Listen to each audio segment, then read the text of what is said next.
The knife industry is facing a ton of challenges right now. And it's important that they not make the things that are already difficult even more so. I want to talk about one characteristic of knives that you really can't mess up, because if you do, you fall into the dead zone. A section of knives that are strictly worse than all other knives around them, and I'm going to tell you why exactly that is. So what got me started with this video and thinking about this idea of a dead zone was I got this package from Kaiser, and they're really awesome. They send me stuff every month and I check things out.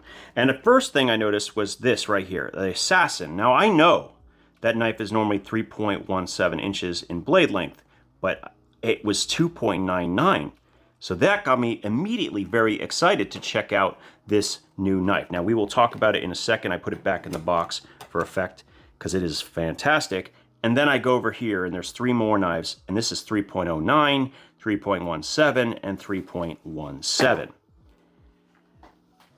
What possible reason could any company have for making a knife with a blade length between 3.01 and 3.25, where it's no longer legal in a variety of different locations, states, and countries, simply because they were lazy and didn't design it in a way that it fits within those blade laws?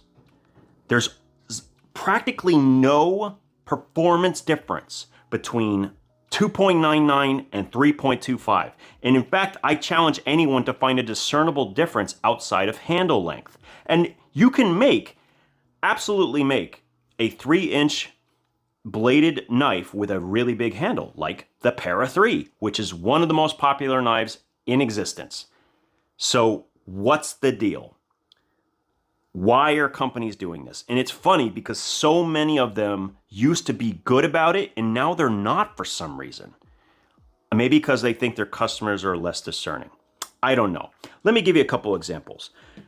On the positive side, we have the Nice Guy from Kaiser. This thing, I didn't even realize it. I thought it was a 3-inch blade. I really did. This is a 2.5-inch blade, and it feels and performs so much bigger, but it also allows it to exist places where that 2.5-inch blade law is actually legal, and that's amazing.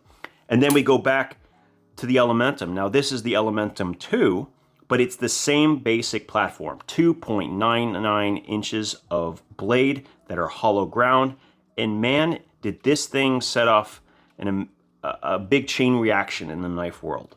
Why have we forgotten the formula? Why have we forgotten how good this is and why it's still one of the best-selling knives out there? There's a reason. And sometimes it feels like such a big oversight. You know what's a really good example? Check this thing out. These are some really fantastic knives from CRKT, right? And when I talked to them at SHOT Show, they're like, yeah, it's a 3-inch blade. It's going to be under 50 bucks. I was very excited. Because for CRKT, that's a big deal. And they had a lot of beautiful fit and finish characteristics that I felt really set these things apart compared to some of the competitors out there. Come to find out, these knives have a blade length of 3.01.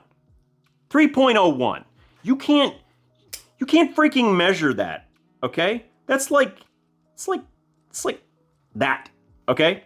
Now, even if I were to grind off that last little bit, as far as the legality is concerned for people looking it up, if God, for whatever stupid reason it decided to be important, I'm not going to be able to convince them that I've actually done that. At the end of the day, that knife is 3.01 and it will be forever branded in the dead zone. These knives, as far as I'm concerned, they live in the dead zone. They are strictly worse than any knife outside of that stupid dead zone. And I wish that more companies would be paying attention to it when they make their knives. You know what's probably the best example though? One of the most popular budget knives. This knife is 3.10 inches in blade length. Make it make sense. We're talking about like not even that much, okay? We're talking about the smallest amount you could possibly imagine from this blade. Just where the grind starts. It is such a small amount.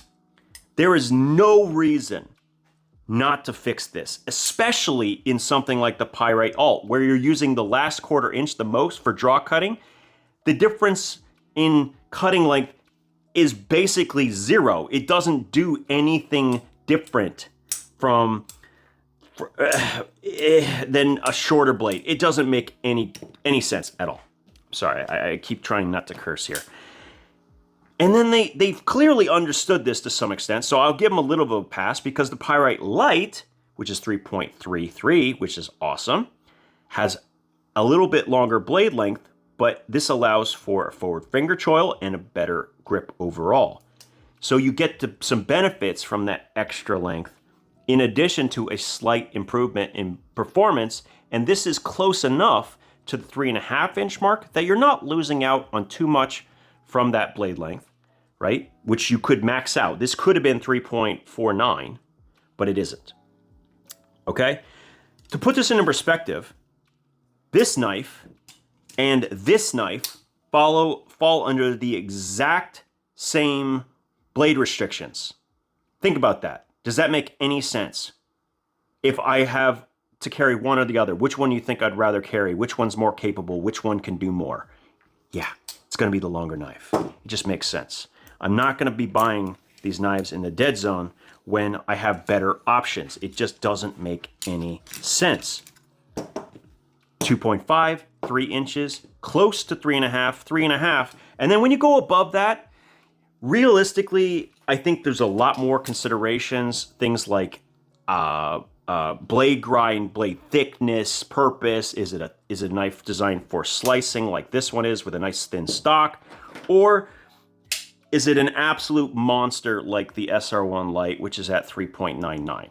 Okay, companies generally get this, but for some reason, some have forgotten, and I just want to remind them, don't do it. Don't get into dead zones. And I guess there is one more, but it's not really a big issue because there are so few knives. This knife is 4.17 or something along those lines. So technically, this knife is legal. This knife is not where I live, funny enough, in a lot of places because of that blade length. Dead zones. Get out, okay? There's no reason for it. Now, speaking of that, let me pull out this knife, and I want to pay close attention because this was actually really exciting, and it is absolutely a huge jump up from the past gen.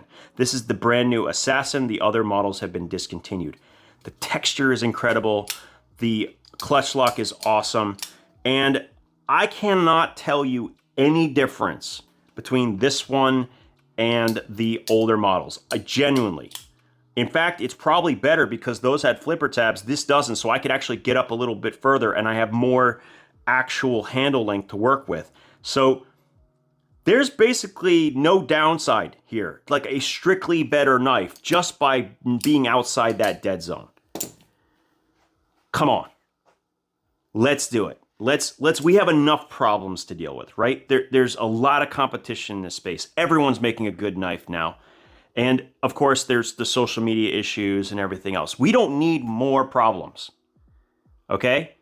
So let's stop making them for ourselves. Like, let's stay out of stupid blade length ranges. Before you go to design a knife, why don't you pick what blade length you're looking for? It just makes sense.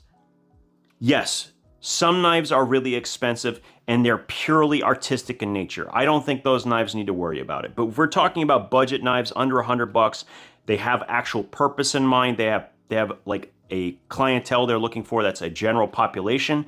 All of those knives need to follow certain patterns if you're going to sell them in different areas. Just under 3, just under 3.5, just under 4. It's not rocket science, and in fact, most companies had this figured out 20 years ago. Let's not forget. Thank you, Kaiser, and thank you, Carlos, for redesigning the Assassin with just a couple of changes to it, including that blade length. So I think you're starting, like, I know Carlos made this change consciously because the last one wasn't this length, and well, first of all, there's other stuff about this knife I really like, but thank you. Thank you for doing that because now I can be a lot more excited talking about it. That's the end of my rant for today. As always, I thank you for your time. Thanks for hanging out with me, and we'll talk again soon.